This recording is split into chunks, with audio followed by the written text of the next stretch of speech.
नमस्कार, स्वागत है आप सभी का। आपके साथ मैं हूं स्वप्निल। और देखिए, आज फैसले का दिन था, जजमेंट डे। देखते ही देखते गहलोत, गवर्नर और गदर में बदलता चला गया। वहां कवरेज लगातार न्यूज 18 राजस्थान पर जारी है। आज उम्मीद ये थी कि हाईकोर्ट से जो भी फैसला आएगा उसके बाद हमें सियासत के नई रंग देखने को मिलेंगे, लेकिन सियासी संग्राम हाईकोर्ट से निकलते ही अब सीधे राजभवन का रुख कर चुका है।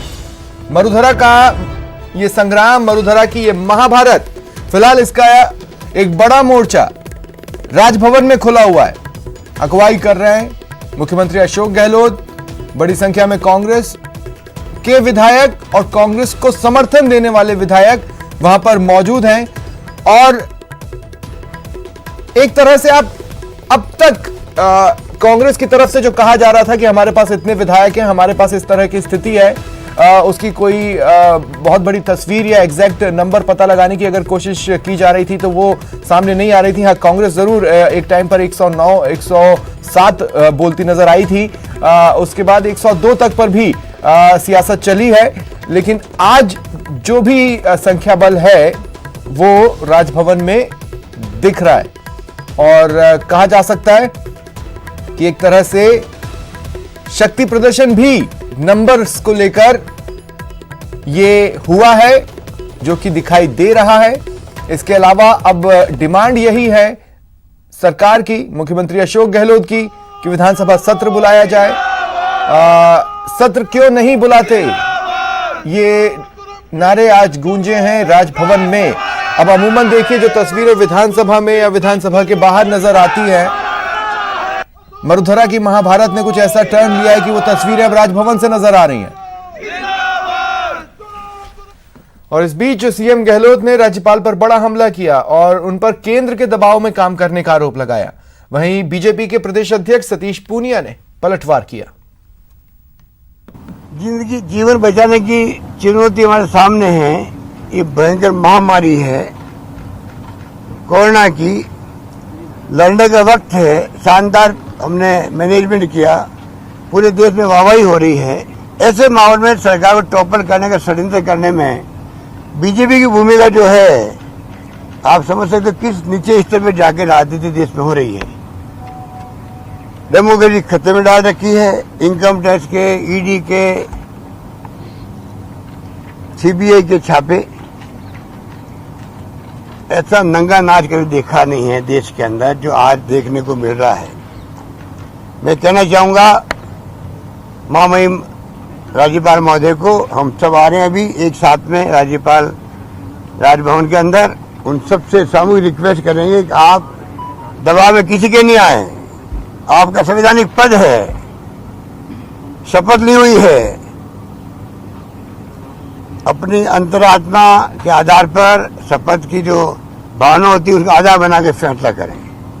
वरना फिर हो सकता है कि पूरी प्रदेश की जनता अगर राजभवन को घेरने के लिए आ गई तो हमारी जिम्मेदारी नहीं होगी। अपनी गलती को छुपाने के लिए बीजेपी को आरोपित करना ये पुरानी आदत है और मैं सलाह दूंगा कि बदल देनी चाहिए। अपने घर को ठीक रखते, अपनी सरकार ठीक चलाते, पार्टी में एकजुटता होती तो शायद ये नौबत नहीं आती। और इसलिए जब आज उन्होंने ये कहा है, बेशक ये एक लोकतांत्रिक अधिकार है, राज्यपाल को पत्र दें, विधायकों को राज्यपाल से मिलवाएं, ये सारी लोकतांत्रिक व्यवस्था और प्रक्रिया है। लेकिन राजभवन को घेर लेंगे, जनता घेर लेगी, तो जनता का 8 करोड़ जनता का जिक्र करते हैं तो क्या सारी जनता घेरेगी? क्या ऐसा प्रश्न खड़ा हो गया? क्या सरकारें अल्पमत में नहीं आती हैं या सरकारों को मौका नहीं मिलता है? और इधर बीजेपी का पलटवार लगातार जारी है। देखिए, जो ताजा वार हुआ है सरकार पर वो किया है राज्यवर्धन सिंह राठौड़ ने। उन्होंने कहा कि हमारी मर्यादा थी अखंड, हमारा शौर्य था प्रचंड, जान जाए तो जाने दो पर हल्कापन मत आने दो। ऐसी मर्यादा को तोड़कर क्या कमाओगे, हमेशा के लिए इन्हीं दिनों से याद रखे जाओगे। अब यह भी सियासत का एक पहलू रहा है जो लगातार ट्विटर पर दिखा है। शायरियां भी चली हैं, वार पलटवार भी हुए हैं, कोसा भी गया है और आरोप भी लगाए गए हैं। इसी कड़ी में राज्यवर्धन सिंह राठौड़ का ट्वीट, राजभवन में चिल्लाओ, मर्यादा को, हर अपने कामकाज को तिलांजलि देकर, सत्ता का सुख तुमने कोई कम नहीं पाया है, पर पूरे राजस्थान का सर आज झुकवाया है। और इधर कांग्रेस के दिग्गज भी इस ट्विटर वॉर में शामिल हैं। रघु शर्मा चिकित्सा मंत्री, उन्होंने ट्वीट किया और ये बताया कि प्रोटोकॉल जो है कोरोना काल का, उसके साथ ही विधानसभा का सत्र बुलाया जा सकता है। उन्होंने याद दिलाया कि राज्यसभा चुनावों के लिए भी तो मतदान किया था।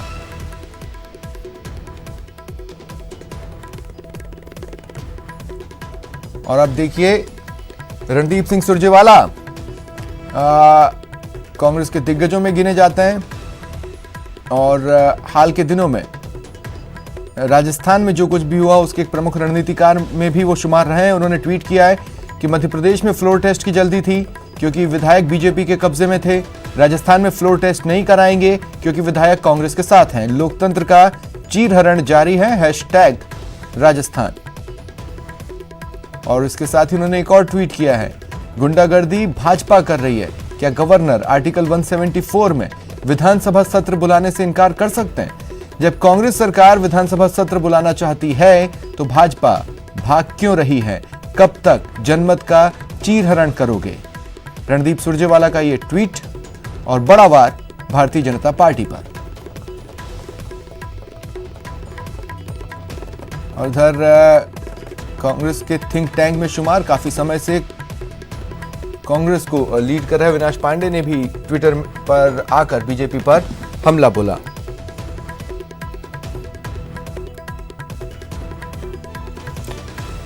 और लगातार एक पैनल हमारे साथ बना हुआ है और साथ ही सहयोगी गोवर्धन भी मेरे साथ जुड़ रहे हैं। ए.के. जैन जी कानूनविद हैं, एस.के. मित्तल जी वरिष्ठ पत्रकार हैं, सुरेश जैन जी जाने माने विश्लेषक हैं। मैं आप तीनों का एक बार फिर न्यूज़ 18 राजस्थान पर स्वागत करता हूं। लेकिन सबसे पहले मैं जा रहा हूं सहयोगी गोवर्धन के पास। गोवर्धन, मैं कमेंट्री के दौरान मैंने इस बात को कहा कि जो तस्वीरें अमूमन विधानसभा में और विधानसभा के बाहर से दिखाई देती है, आज देखिए सियासत एक ऐसी मोड़ पर खड़ी है कि वो तस्वीरें हम राजभवन से देख रहे हैं। क्या अपडेट्स हैं तस्वीरों में?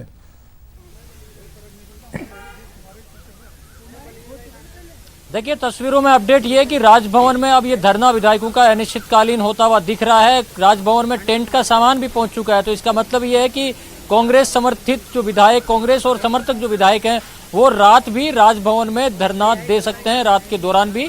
इसीलिए कुर्सियां और टेंट का सामान यहाँ पर मंगवाया गया है। इस के साथ साथ अब इतना तय हो गया है कि राजभवन और सरकार के बीच टकराव बढ़ता जा रहा है।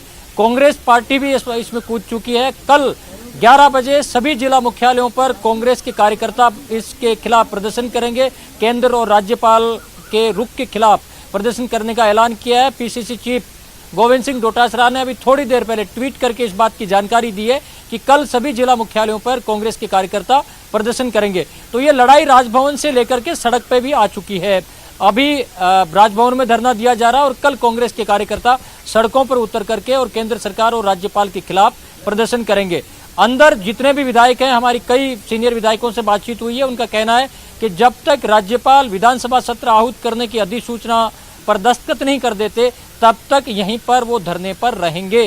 तो इसका मतलब ये है कि ये धरना अब अनिश्चितकालीन हो गया है और ये डेडलॉक है, ये टूटने का नाम अभी तो नहीं लेने जा रहा, क्योंकि डिमांड ही ऐसी है कि जब तक विधानसभा सत्र नहीं बुलाया जाता, उस पर अधिसूचना पर राज्यपाल मंजूरी नहीं देते, तब तक कांग्रेस विधायकों ने राजभवन से हटने से इनकार कर दिया है। गोवर्धन, देखिए विडंबना ही इसे कहा जाएगा कि एक तरफ सरकार के जो कद्दावर चेहरे हैं वो ये कह रहे हैं कि राज्यपाल दबाव में काम कर रहे हैं और इस तरह की तस्वीरें क्रिएट कर एक तरह से उन पर दबाव ही डाला जा रहा है। ये भी अपने आप में एक विडंबना है। लेकिन फिर भी एक दूसरे नजरिए से देखने की कोशिश करें तो अभी तक कांग्रेस संख्या बल को लेकर अलग अलग आंकड़े कहती रही है, कभी 109, कभी 107 और कभी 102। एक शक्ति प्रदर्शन तो ये इसके जरिए हो ही गया। क्या मोटे तौर पर अंदाजा लग पाया है संख्या बल का?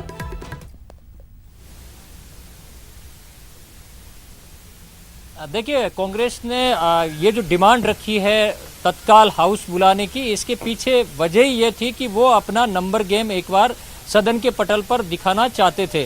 राज्यपाल ने इसमें कई प्रावधान दिखा करके कोरोना और विधिक राय का हवाला देते हुए तत्काल बुलाने से मना कर दिया है। डेडलॉक की जो जड़ है वो यही है कि राज्यपाल तत्काल हाउस बुलाने की मंजूरी देने को तैयार नहीं है। राज्यपाल ने दो टूक कह दिया है कि पहले एक्स्ट्रा ऑर्डिनरी सिचुएशन क्या आ गई जो कि तत्काल बुलाना चाह रहे हो, और विधिक राय लेकर के ही वो कुछ कह सकते हैं। तो ये साफ है डेडलॉक की जो बड़ी वजह है वो यही है, और जब तक ये क्लियर नहीं हो जाती तब तक कांग्रेस विधायक वो हटने को तैयार नहीं है।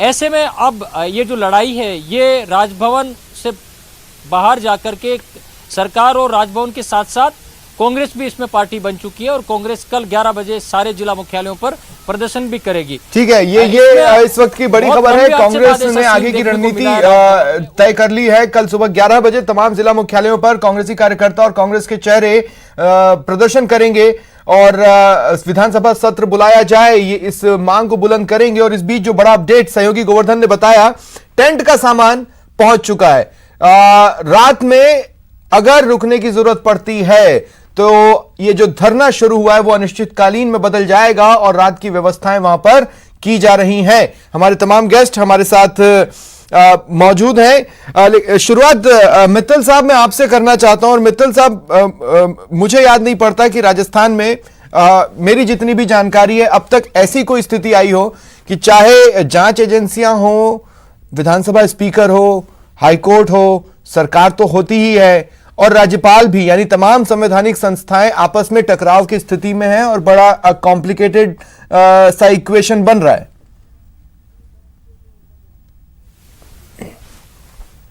देखा कि जो अरविंद केजरीवाल दिल्ली के मुख्यमंत्री हैं उन पर यह आरोप लगता रहा कि वो चाहे राजभवन वहां जो उपराज्यपाल है उनके जाके धरना दे लिया या और जगह जाके धरना देते रहे।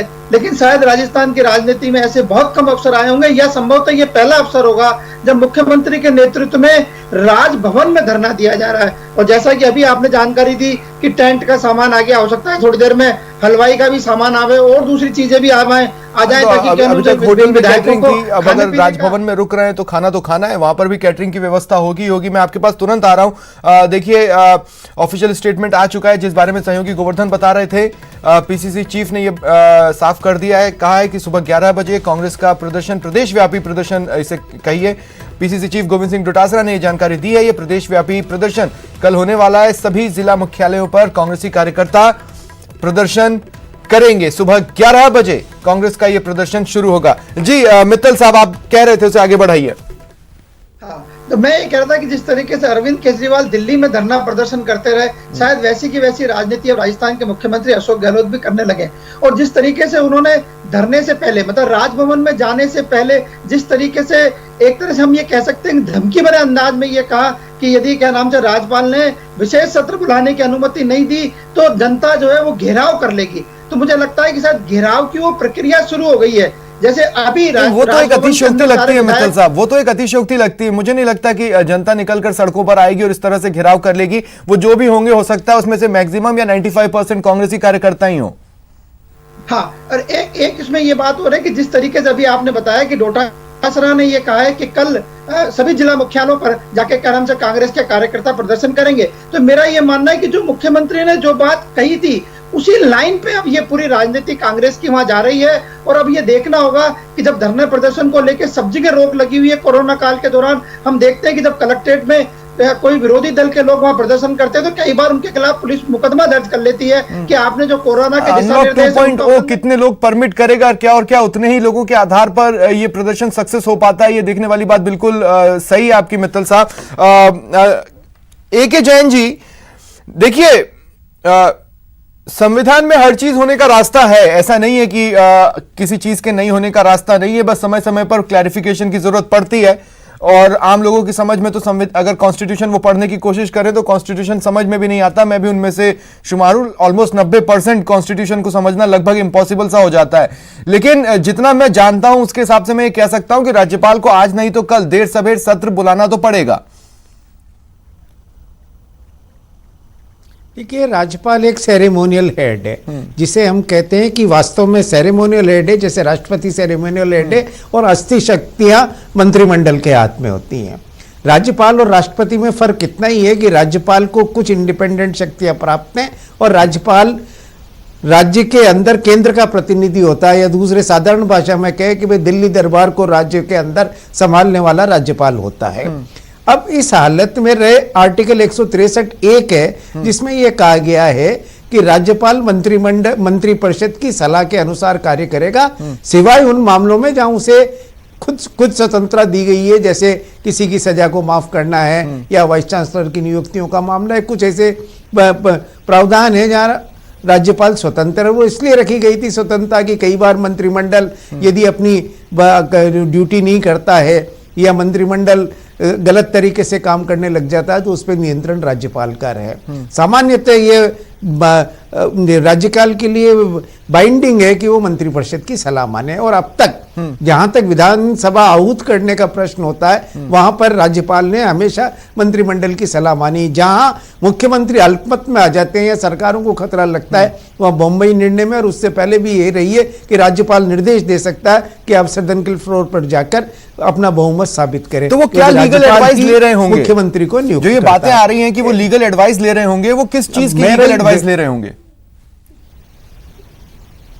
अब ये प्रश्न मेरे भी समझ में ये नहीं आ रहा क्योंकि राज्यपाल संवैधानिक हेड होने के कारण राज्य के जो लीगल हेड है दैट मींस उनको एडवाइजर हैं, सबसे बड़े जो वकील हैं उसके राज्य सरकार के वो एडवोकेट जनरल होते हैं, और या प्रमुख सचिव विधि होता है, दोनों राज्य सरकार के अधीन होते हैं। अगर इसके बियॉन्ड जाकर वो कोई राय ले रहे हैं तो वो भी एक तरीके से गलत है, क्योंकि आप अपने विधि वेत्ताओं से या ऑथोराइज पर्सन से राय लेने की बजाय कहीं और से राय ले रहे हो, या केंद्र से निर्देश अगर राज्यपाल मांगेंगे तो वो उस स्थिति में मांगेंगे जब कोई संवैधानिक संकट हो या जो मंत्रिमंडल है वो अपने संवैधानिक दायित्वों को पूरा नहीं करता है। अब जहां तक कोरोना संकट की बात है, एपिडेमिक एक्ट केंद्र सरकार का भी लागू है, पर राजस्थान का स्पेशल एपिडेमिक एक्ट लागू है।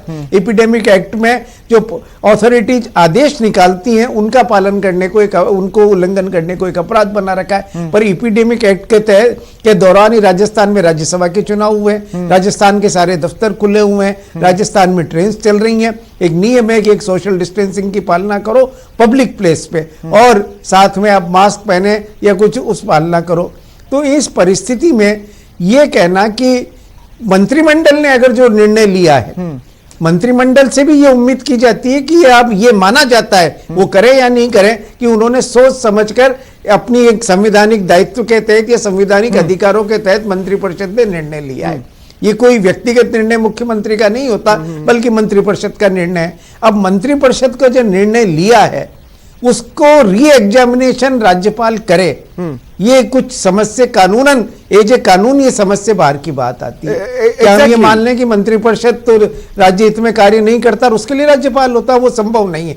यहाँ राजनीति बीच में आ जाती है, जबकि संविधान के निर्माताओं ने कभी ये नहीं सोचा था कि राज्यपाल या स्पीकर या राष्ट्रपति जैसे पद भी राजनीति में, लेकिन फिर भी अगर मान लीजिए अपनी अपनी समझ के हिसाब से हम समझने की कोशिश करें तो हो सकता है कि पैंडेमिक एक्ट और कोरोना को लेकर जिस तरह की स्थितियां हैं, राज्यसभा का चुनाव तो देखिए अब एक दिन में ही मतदान होना था और खत्म होना था, लेकिन अगर विधानसभा सत्र बुलाते हैं और कंडीशन 2 या 3 दिन पर सरकती है तो फिर क्या और क्या नहीं, क्या ये वो लीगल पॉइंट्स हो सकते हैं जिसका क्लैरिफिकेशन वो चाहते हो अपने स्टेप से पहले? देखिए, विधानसभा को रन करने का दायित्व स्पीकर पे होता है। विधानसभा के अंदर इस एक्ट के तहत कैसे प्रिकॉशंस रखे जाएं इसका निर्णय स्पीकर लेगा और विधानसभा का सेक्रेटरीट लेगा। ठीक है, हर काम संविधान के तहत बटा हुआ है। राज्यपाल का काम मंत्रिपरिषद के प्रस्ताव को मानना है। विधानसभा को कैसे कंडक्ट किया जाए, विधानसभा में कानून सम्मत कार्यवाही कैसे की जाए, ये दूसरे संवैधानिक हेड स्पीकर की जिम्मेदारी है। यदि एक संवैधानिक हेड दूसरे संविधान के हेड के मामले में आक्षेप करेगा तो फिर हमारे जो कानून में सेपरेशन ऑफ पावर्स में टकराव की स्थिति में है, समाप्त हो जाएगी। लेकिन एक बड़ी खबर इस बीच हम आपको बता दें, आज मुख्यमंत्री अशोक गहलोत ने मीडिया से बातचीत में कहा था कि कुछ विधायक हमारे संपर्क में और उनका कहना है कि हमें बंधक बनाकर रखा गया है। अब देखिए, जिन विधायकों की तरफ या तो इशारा था या फिर चोर की दाढ़ी में तिनका वाली बात कह लीजिए, लेकिन एमएलए मुरारी लाल मीणा का एक बयान आया है। उन्होंने ये कहा है कि हमें बंधक बनाकर नहीं रखा गया है, हम जहां कहीं भी हैं अपनी मर्जी से हैं। हालांकि हम इस वक्त दिल्ली में हैं। उन्होंने ये कहा है कि बीजेपी ने कम से कम हमें बंधक नहीं बनाया है और हम इस वक्त देश की राजधानी दिल्ली में हैं, मौजूद हैं। हां, उन्होंने ये जरूर कहा कि एसओजी के जरिए हमें डराया जा रहा है, यानी उन्होंने ये भी कहा कि सीएम गहलोत जो कह रहे हैं वो गलत बोल रहे हैं। ठीक उल्टा बयान जो सीएम ने कहा, उससे अपोजिट एमएलए मुरारी लाल मीणा का ये बयान है।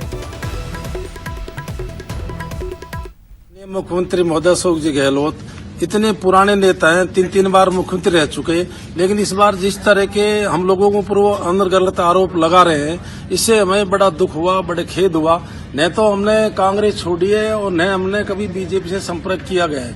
हम पिछले 1.5 साल के अंदर उनकी कार्य प्रणाली से व्यथित होकर, जिस तरह से उन्होंने हमारी उपेक्षा की है, उससे नाराज होकर हमारी पार्टी के विधायक हाईकमान के सामने अपनी व्यथा रखने के लिए, अपनी बात रखने के लिए दिल्ली आए हुए हैं और हम लंबे समय से दिल्ली रुके हुए हैं। अभी आज भी मीडिया में उनको द्वारा इस तरह के आरोप लगाए गए कि हमको कैद किया गया है बीजेपी के द्वारा, जबकि हमारा उनसे किसी प्रकार का कोई संपर्क नहीं हुआ है। हमारे बाउंसर लगाए गए हैं, ऐसी कोई बात है नहीं, बल्कि उल्टा जिस तरह का उन्होंने एसीडी का प्रयोग किया गया है, एसओजी का प्रयोग किया गया है, उनके इस रवैये से हमारे परिवार वाले, हमारे घर वाले भयभीत है, उनको डर लग रहा है। और किस तरह की प्रजातंत्र के अंदर वो हरकतें हमारे खिलाफ कर रहे हैं, जो हम कांग्रेस के विधायक हैं, कांग्रेस के साथी हैं, कांग्रेस हम परिवार वाले हैं। मेरा उनसे निवेदन है कि जिस तरह की उनकी जो कार्य प्रणाली है, उनको इसमें अतिशीघ्र चेंज करना चाहिए, नहीं तो बहुत बड़ा नुकसान कांग्रेस को हो रहा है। इससे लोगों में गलत मैसेज जा रहा है,